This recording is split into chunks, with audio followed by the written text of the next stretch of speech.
So I want to tell you the story of Carla. Carla Phillips is a member of the Liberty Mission Group, and some time ago we were holding a business meeting at the Thomasville Church. Thomasville is the mother church for Liberty, and I really felt impressed. It was kind of a strange impression, but I felt impressed to give a call specifically for baptism and rebaptism as part of my devotional message that I shared that day.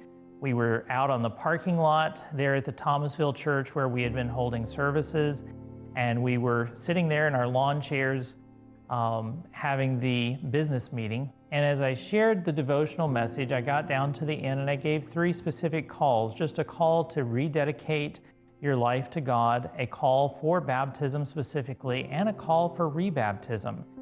And as I gave that call for rebaptism, I saw out of the corner of my eye, Carla stood up. And of course it thrilled my heart to see her make that decision. And later as I spoke with her, I learned that she was actually really nervous about standing up right then, but she knew she wanted to be rebaptized. It had really been a long journey for her. Carla grew up as a Catholic, then joined the Baptist church, and then started drifting from one church to another, always seeking to know more about God, until finally one day at work, she met a young lady that told her about the Sabbath. She had never heard about the Sabbath. She asked her, "You go to church on Saturday? That's so strange. That's weird. I've never heard of that. In all the churches I've been to, no one has ever told me anything about the Sabbath." So this lady from her job invited her to church and invited her over to her home for Sabbath afternoon lunches, and they got to know each other. As she learned more, she decided she wanted to join the Seventh-day Adventist Church, and Pastor Hollenbeck studied with her in her home until she was ready for baptism, and she was very excited when she joined the Wilson Seventh-day Adventist Church. So she was in the Seventh-day Adventist Church for several months, but unfortunately, she began to drift away. She got married and things changed in her life, but she always had this feeling of wanting to be part of God's church. She began to visit different Seventh-day Adventist churches, and finally, at one point, she prayed, "God, if you want me to come back to church, would you have someone invite me to church?" And that happened in a very strange way. She had ordered some materials from the Adventist Book Center in Charlotte, and one of the items that she ordered was the Steps to Christ audiobook by Ellen White.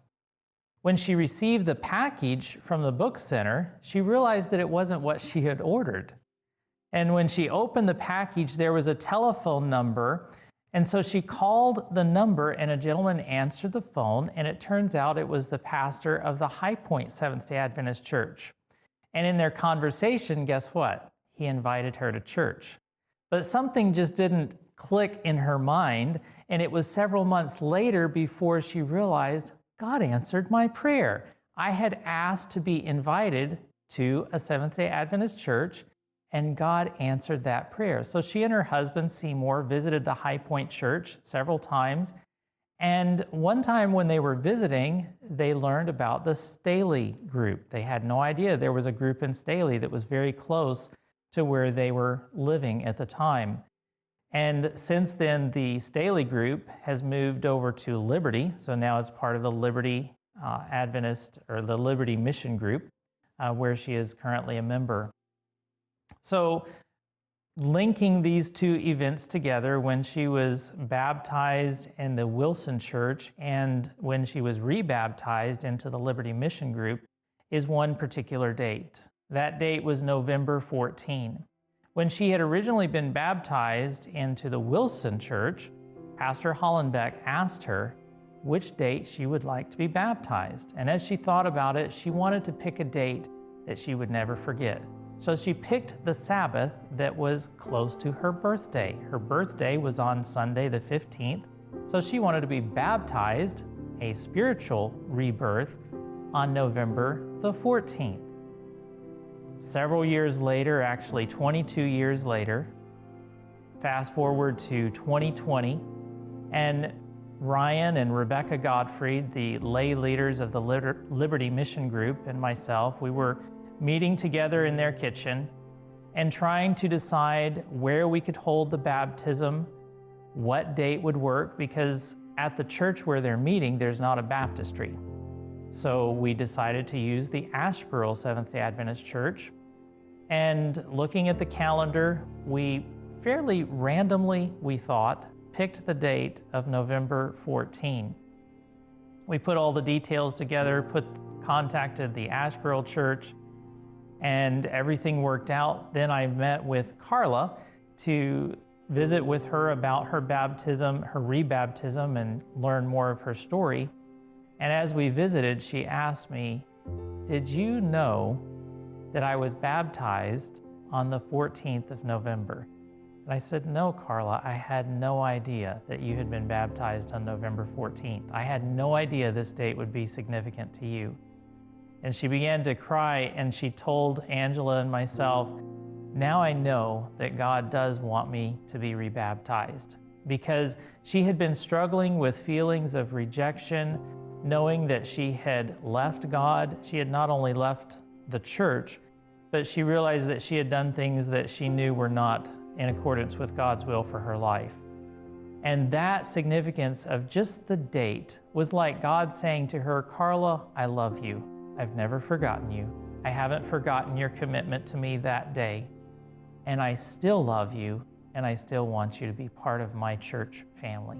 I'm so thankful that God is a God of details, and He works many times in ways that we don't understand and are not even aware of at that moment.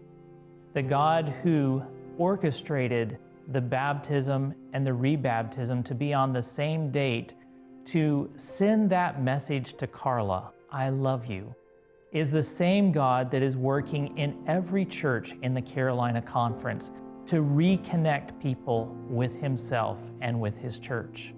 And today we are inviting you to have part in this reconnecting ministry that God is doing through your prayers, through your faithful support of Carolina evangelism, through handing out tracts, the glow tracts and literature, and being part in ways that you may not even recognize or know of God's work. Thank you for your support of the Carolina Conference Evangelism.